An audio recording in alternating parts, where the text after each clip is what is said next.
ঘুম থেকে একটু দেরি করে উঠলে সব কাজ যেন এলোমেলো হয়ে যায়। আজকে আমাদের সাথে ঠিক তেমনটাই হয়েছিল। রাত জেগে জেগে এমনই একটা অভ্যেস হয়েছে, যতই তাড়াতাড়ি ঘুমাতে যাই ঘুম আর আসে না, আর সকালবেলায় ঘুমটা একটু বেশি পেয়ে যায়। তো দেখো, বিছানা টিছানা কিচ্ছু গোছানো হয়নি, এই অবস্থাতেই কিন্তু আমি ভিডিওটা স্টার্ট করে দিয়েছি, তাহলে অনেকটাই বেলা হয়ে যাচ্ছিল। তোমাদের দাদা ভাই গিয়েছে এখন বাজারে। যাই হোক, গুড মর্নিং সবাইকে, নতুন একটা ব্লগে সবাইকে জানাচ্ছি ওয়েলকাম। কেমন আছো তোমরা? আজকে হলো 9 জুলাই বুধবার, আর এখন সময় হয়ে গিয়েছে ওরকম 9:45 হবে। আমি তো এখন বাজারে চলে এসেছি, আর দিয়া বেশ কয়েকদিন ধরে বলছিল ইলিশ মাছ খাবে ইলিশ মাছ খাবে, তো আমি আজকে ইলিশ মাছ নিতে চলে এসেছি। আর বাজারে এখন ইলিশ মাছের ছড়াছড়ি, যেদিকে তাকাও সেদিকেই শুধু ইলিশ আর ইলিশ। তো আমিও একটা সুন্দর দেখে ইলিশ মাছ নিয়ে নিলাম, যেহেতু বাড়িতে আমরা দুজন মানুষ। তো ইলিশ মাছটা এখন পিস করে দিচ্ছে, খুব সুন্দর করে পিস করবে। এই যে দেখো, পিস করা হয়ে গিয়েছে, মোট 6 পিস মতো হয়েছে ইলিশ মাছটা। তারপর আমি চলে গেছিলাম ডিমের দোকানে, এখান থেকে আমি হাফ ট্রে ডিম নিয়ে নিলাম, যেহেতু ডিমটা আমাদের প্রতিদিনই লাগে। বাজার নিয়ে চলে এসেছেন হাঁটতে হাঁটতে। এনাও না, তোমার ঘরে পড়া চপ্পল আমি পরে ফেলেছিলাম। রোজ দিন দিদি সকাল সকালই আসে, আর আজকে বেলা হয়ে গিয়েছিল বলে দিদি আবার ফিরে গিয়েছে। আমি বললাম তুমি তাড়াতাড়ি আসো, আমি ততক্ষণে ঝাড়টা দিয়ে নিচ্ছি। আর তোমরা তো জানো ঝাড় দেওয়াটা আমারই কাজ থাকে। এত বড় বাজারের ব্যাগে দেখি কি কি বেরোয়। এটা কি কচুরি বললে ফার্স্টে? দুটোই হচ্ছে কচুরি রয়েছে, এই দুটো এখানটায় থাক। ফার্স্টেই এখানে রয়েছে হাফ ট্রে ডিম। আবার নিয়ে এসেছো সেই জিনিস, কচুর লতি। তারপরে রয়েছে এখানে ঢ্যাঁড়স, এগুলো সব আর খুলছি না, এইভাবেই ফ্রিজে দিয়ে দেব। তারপর রয়েছে এখানে ঝিঙে, প্রচুর সবজি নিয়ে এসছো তো আজকে। তারপর এখানে এটা তো পাকা কলা, তাই তো? আর এখানটাতে রয়েছে একটা পেঁপে। সবজি দেখাতে দেখাতেই তো আজকে দিন কাবার হয়ে যাবে। ডাটা, এটা আবার কি? ওটার মধ্যে আছে আম আর শশা। বাপরে, শশা ছিল তো। এই যে বন্ধুরা দেখো, আম এনেছে আর শশা এনেছে। প্রচুর সবজি আজকে, প্রচুর সবজি। মানে অনেকদিন যাতে বাজারে যেতে না হয় সেই জন্যই বড় এগুলো করেছে, বুঝতে পারছে।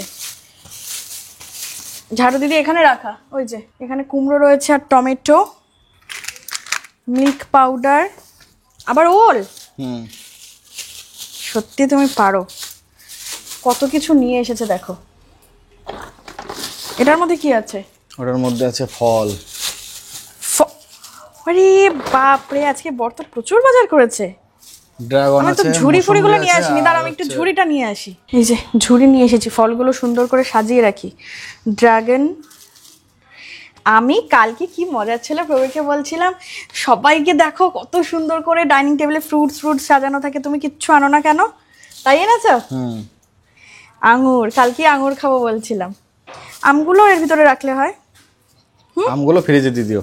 ফ্রিজে তো এখন আপাতত শশাগুলো সাইডে রাখি, জায়গাটা খালি রয়েছে যতক্ষণ। আজকে এই করতে করতেই দিন কাবার হয়ে যাবে। আচ্ছা চলো, এখানে তো রাখলাম, আমগুলো এখানে থাক সাইডে। আম, কলা, শশা, ড্রাগন, মুসুম্বি, আঙুর। এখনো শেষ নেই, রয়েছে কাঁচকলা, তারপরে রয়েছে কাঁচা লঙ্কা প্লাস বেগুন। মানে বাজারে কোনো সবজি আজকে তুমি মেবি বাদ দাওনি। এই যে কাঁচা লঙ্কা, বেগুন, উচ্ছে রয়েছে। ওই জন্য তোমার আজকে এত টাইম লাগছিল, তাই না? তার মধ্যে আবার হেঁটে হেঁটে গিয়েছো। লেবু, ফ্রিজে লেবু ভর্তি, আবার লেবু নিয়ে এসেছে। এটা কি আছে? পটল, পটল, কুমড়ো, ডাটা, পটল রয়েছে এখানে। এবারে বোধহয় মাছ। ফার্স্টে এই যে মাছের পাত্রে রাখি। এত গিট্টি বাকি দেয় না দাদারা, কি বলবো। এটার মধ্যে রয়েছে ফার্স্টেই চিংড়ি মাছ, এটা তো আমাদের থাকবেই, চিংড়ি মাছ। তারপর এটা কি আছে? এটার জন্য আরেকটা গামলা নিয়ে আসতে হবে, দাঁড়াও। আজকে পাত্র এনে এনে আমি আর পাচ্ছি না। আবার একটা গামলা, দেখি এটার মধ্যে কি মাছ আছে। আরে ইলিশ, ফাইনালি। এটাও আমি ওকে কালকে বলছিলাম, বর্ষায় দেখো সবাই ইলিশ খাচ্ছে আর তুমি ইলিশ আনো না। তো আজকের মানে কি বলবো, রান্না বান্নাও জমে যাবে, খাওয়া দাওয়াও জমে যাবে। ইলিশ, চিংড়ি আর এত এত সবজি, ফল, আবার ব্রেকফাস্টটাও কিনে এনেছো। ঠিক আছে বাজার একদম পারফেক্ট, রোজ এরকম বাজার নিয়ে আসবা। তো এত বেলায় বাজার নিয়ে এসেছে, তারপর আবার মানে রান্না করতে হবে, এগুলো গোছাতে হবে, সব ফ্রিজে ঢোকানো। আজকে না জানি কখন আমি রান্না কমপ্লিট করতে পারবো, কখন দুপুরের লাঞ্চ হবে। ঠান্ডা হয়ে গিয়েছে এত বেলায় না, দোকানে আর কতক্ষণ গরম থাকবে। অ্যান্ড কচুরিগুলো তো পুরো ঠান্ডা। ঠিক আছে, রান্না করতে হয়নি, এটাই সব থেকে বড় ব্যাপার। না হলে খেতে হতো হয় ছাতুর শরবত, না হলে ডিম সেদ্ধ। মাইক্রোওভেনে একটু গরম করে নিলাম, তাও একটু গরম হয়েছে। লুচিগুলো খুব মোটা মোটা, নানের মতো। সবজিগুলো সব ফ্রিজের ড্রয়ারের মধ্যে ঢুকিয়ে রাখবো। ঝিঙেটা বাইরে রাখি বলো, নাহলে ঝিঙেটা কি হয়, ঝিঙে ডাটা এইসব জিনিসগুলো শুকিয়ে যায়। এগুলো নর্মাল টমেটো। ভেন্ডিটাও বাইরে থাক না, ভেন্ডিটা ফ্রিজে থাক। ভেন্ডি আবার কবে রান্না হবে, কালকেই তো সবে হলো। আজকে আমার ফ্রিজটা তোমাদেরকে দেখাই, যদিও ফ্রিজটা ক্লিন করা নেই, তবুও একটু গোছানো রয়েছে ভেবে আমি তোমাদেরকে দেখাচ্ছি। উপরটায় দেখো আমি এরকম মিউনি সস এইগুলো রেখেছি, বাটার, এখানটায় লেবু, নিচে তো ডিম, আর এখানেও হচ্ছে সস, গোলাপ জল, এগুলো যা থাকে, আর সবজি ড্রয়ারে সবজি যেমন থাকে, আর উপরে একটু দুটো জিনিস রয়েছে, একটু ভাত রয়েছে আর একটা তরকারি। আর উপরটাতে কিছুই নেই।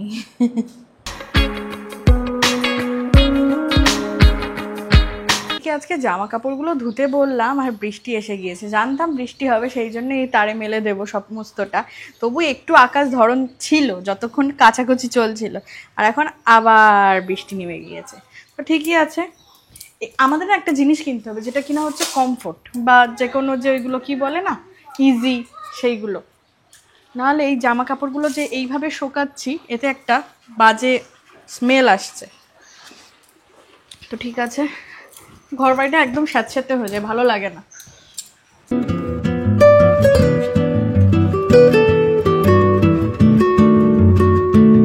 আর এই বর্ষাকাল এলেই না পিঁপড়ের উপদ্রব এই বাড়িতে কেন হয় জানি না। ফ্ল্যাটে রয়েছে টিকটিকির উপদ্রব, আর এই বাড়িতে রয়েছে পিঁপড়ের উপদ্রব।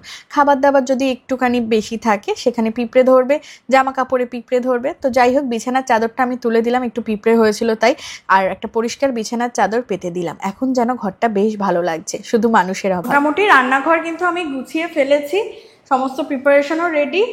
তো এবারে হচ্ছে রান্নাবান্না শুরু করবো। এদিকে আমার ভাতও কিন্তু প্রায় হয়ে যাচ্ছে, কারণ ভাতটা আমি সবার আগে বসিয়ে নিই। আর এখানে আমার রান্নার জোগাড় হয়ে গিয়েছে, জানি না তোমরা দেখতে পাচ্ছ কিনা। এই যে দিদি সমস্ত কিছু কাটাকুটি বাটাবাটি সমস্ত কিছু করে দিয়েছে। দাঁড়াও ক্যামেরাটা এখানে সেট করি। এই যে ইলিশ মাছ পরিষ্কার করে ধোয়া রয়েছে। আজকে ইলিশ মাছের ভাপা নয়, আজকে দই টই ছাড়া সর্ষে পোস্ত বাটা দিয়ে একটা ঝাল বানাবো। আর এই যে কচুরলতি, আমার বরের পছন্দের কচুরলতি হবে চিংড়ি মাছ দিয়ে। তার জন্য এই যে রসুন লঙ্কা বাটা, এখানে পেঁয়াজ কুচি রয়েছে, আর এখানে ডাটা আলু দিয়ে একটা তরকারি বানিয়ে রাখবো, ওটা রাতের জন্য। চিংড়ি মাছ দিয়ে ডাটা আলু দিয়ে একটা ঝোল। তো এই রান্নাগুলোই হবে। ভাত হবে, মানে হয়ে যাচ্ছে ভাত অলরেডি। আর ইলিশ মাছটা এবারে এদিকে বসাবো, ভাতটা উপর দিয়ে তারপর কচুরলতি বসাবো। তো এখনই বেজে গিয়েছে কটা, না 1:10। তো রান্না শেষ হতে হতে জানি না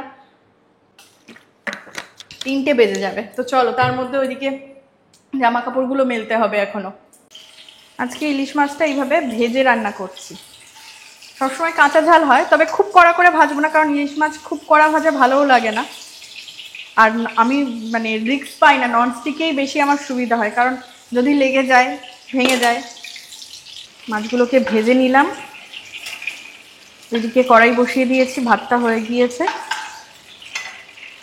চিংড়ির ঝোলটা বানিয়ে নেবো আগে, তারপর কচুরলতি করবো, কারণ কচুরলতিতে একটু টাইম লাগে, কমিয়ে কমিয়ে করতে হয়।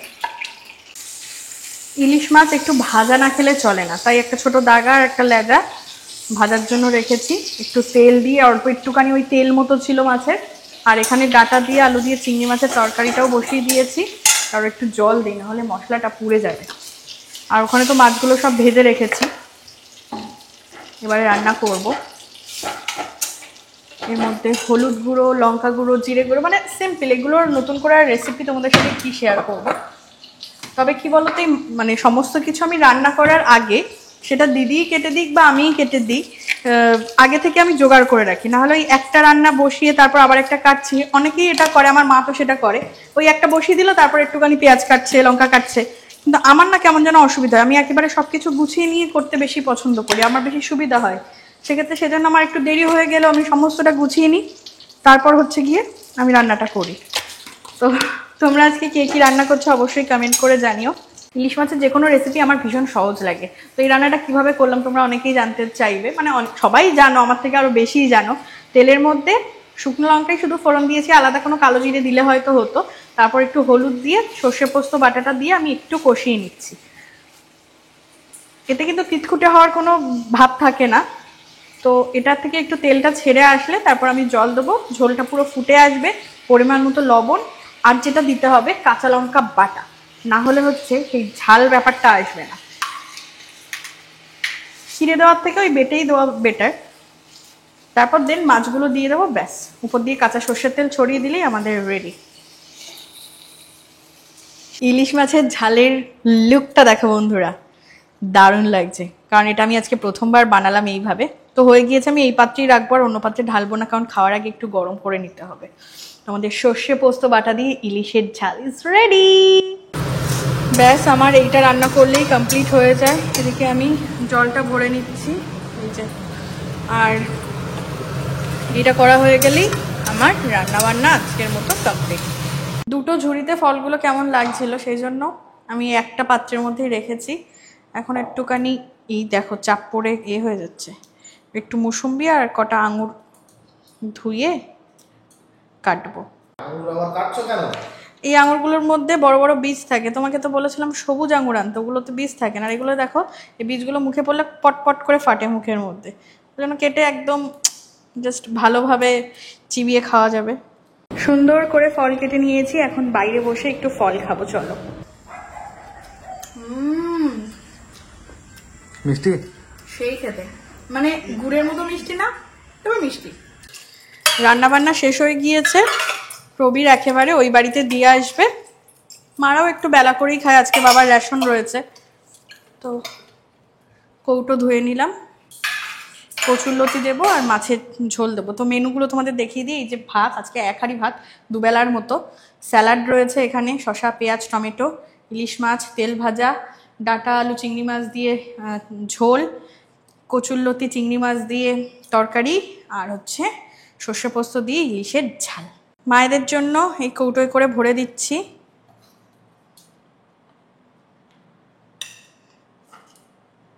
আশা করি ভালো হবে খেতে। এই যে দিয়া পাঠিয়েছে, কি পাঠিয়েছে দেখি? সর্ষে ইলিশ। সর্ষে ইলিশ, হ্যাঁ। আচ্ছা, এটাতে এতে কচুরলতি আছে। গরম এক্ষুনি নাও, রান্না করেছে, সুন্দর রান্না। দুটো দিতে হবে না, দিতে হবে না, এই ঠিক আছে। আমিও কলা নিয়ে এসছি, গাছের কলা, গুলো তো বেশি নেবে না, এই কটাই থাক, আবার ফুরিয়ে গেলে আবার দিলে। হ্যাঁ।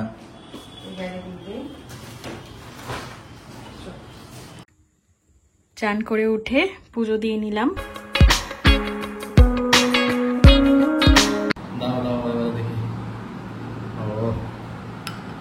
লেজাটা বুঝতে পারছি না ছোট কেন হয়ে গিয়েছে। আরেক পিস বের করেছো তুমি? হ্যাঁ, বুঝতেই পেরেছি। গরিবের সংসারে এরকমই বাস। কেমন সত্যি, এই দিয়ে পুরো এক থালা ভাত খাওয়া হয়েছে, এটাই মানে স্বর্গ লাগে। কি আজকে কেন, রোজই হয়। এতদিন হয়ে গেল বাইকটা এখনো ঠিক হয়নি, তাই প্রবীর গ্যারেজে গিয়েছে আজকে আবারও।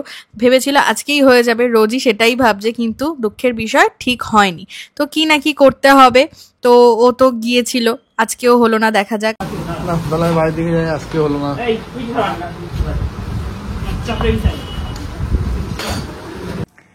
গুড ইভিনিং, শুভ সন্ধ্যা। বরমশাই গিয়েছে বাইরে, তো আমি এখন নিজের জন্য একটু কড়া করে চা বানাবো, আর মিল্ক পাউডার দিয়েই বানাবো। 1 কাপ চাতে পুরো 1 প্যাকেট দুধই দেই, নাহলে সেই ঘন দোকানের মতো ব্যাপারটা আসে না। বিস্কিট আমি সব কিছু সাজিয়ে নিয়েছি, চা, চিনি আর একটু আদা দিয়ে বানাবো। তো এখানে দেখো, দাঁড়াও দুধটাকে এখানে রাখি। চিনি আর আদাটাকে জলের মধ্যে খুব ভালো করে আগে ফুটিয়ে নিয়েছি, জলটা একদম গরম হয়ে গিয়েছে। এবারে দুধটা দিয়ে দিলাম। গরুর দুধটা ছিল না, কিন্তু আমার গরুর দুধের মানে একদম ওই চাটাই বেটার লাগে, একদম পুরো ঘন করে কড়া করে।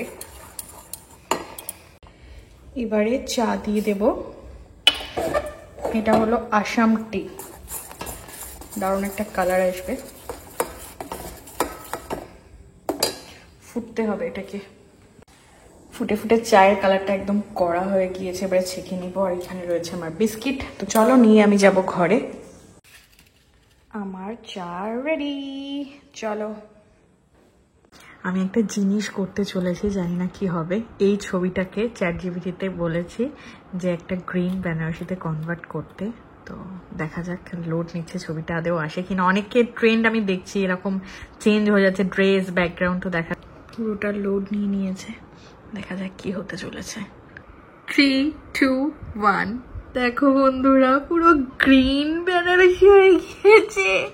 এখন থেকে তার শাড়ি কেনারই দরকার নেই, চ্যাটজিপিটিকে বলেই সমস্ত শাড়ি লুক চেঞ্জ করা যাবে। ওয়াও, এটা দারুণ, এটা সেরা ছিল, সেরা। দেখো, ইচ্ছার কোনো সময় নেই, ইচ্ছার কোনো বয়স নেই, ইচ্ছার কোনো কিছুই নেই, বাধা নেই। তো ইচ্ছা হলো আজকে একটু শাড়ি পরি।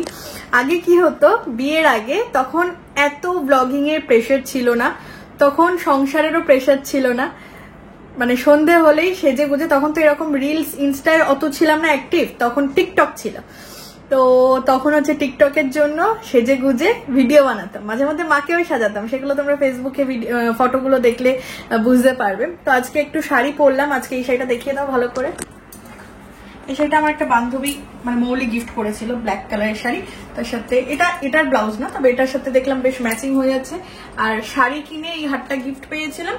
আর প্লাস এই কানের দুলটা আমাকে একটা মানে সেলার আমাকে পাঠিয়েছিল প্রমোশনের জন্য। তো খুব সুন্দর দেখতে। এবারে কোনো সাজুগুজু কিন্তু করিনি, এবার একটু লিপস্টিক আর টিপ করবো, তারপর কটা রিলস বানাবো। আচ্ছা আচ্ছা, চলো এবারে কথা বলি। 60 জন মানুষ দেখছো এখন, তোমাদের সাথে কথা না বললে তোমাদের রাগ হওয়া স্বাভাবিক। লাইভে এসে তো শুধু সাজলে হবে না, একটু কথাও বলতে হবে। তো একটা ব্রাউন কালারের আমি আইশ্যাডো পরছিলাম, সেটা দিয়ে দেখো নাকে কন্ট্রোলিং করে নিচ্ছি। সুন্দর লাগছে, থ্যাংক ইউ থ্যাংক ইউ। তোমার বাড়ি কোথায় মৌমিতা? আমার বাড়ি হচ্ছে বসিরহাটের খোলাপোতাতে। গেল রিলস বানানো ডান। তোমরা অবশ্যই দেখো ইনস্টাগ্রামে, তোমাদের দাদাভাইকে নিয়েও করেছি। এই যে ধূমকেতুর নতুন গান, গানে গানে, এটা খুব সুন্দর গানটা। তো ওই গানটাতে করেছি, তোমরা অবশ্যই দেখো। আর অবশ্যই ফলো করে দিও ইনস্টাগ্রাম আইডিটা। তো চলো এবারে শাড়ি চেঞ্জ করি। ইনস্টাগ্রাম আইডিটা বলে দাও। dia.live30, dia.live13, ঠিক আছে? সবাই একটু ফলো করে দিও আর রিলস গুলো দেখো অবশ্যই একদম। আর ফেসবুক পেজটাকেও ফলো করো, সেম দিয়াস লাইফস্টাইল নামেই রয়েছে। ওখানে অনেক সুন্দর সুন্দর ছবি যাবে তোমাদের জন্য। তো চলো এবারে আমি শাড়ি ফাড়ি চেঞ্জ করে মেকআপ রিমুভ করে ডিনার করবো।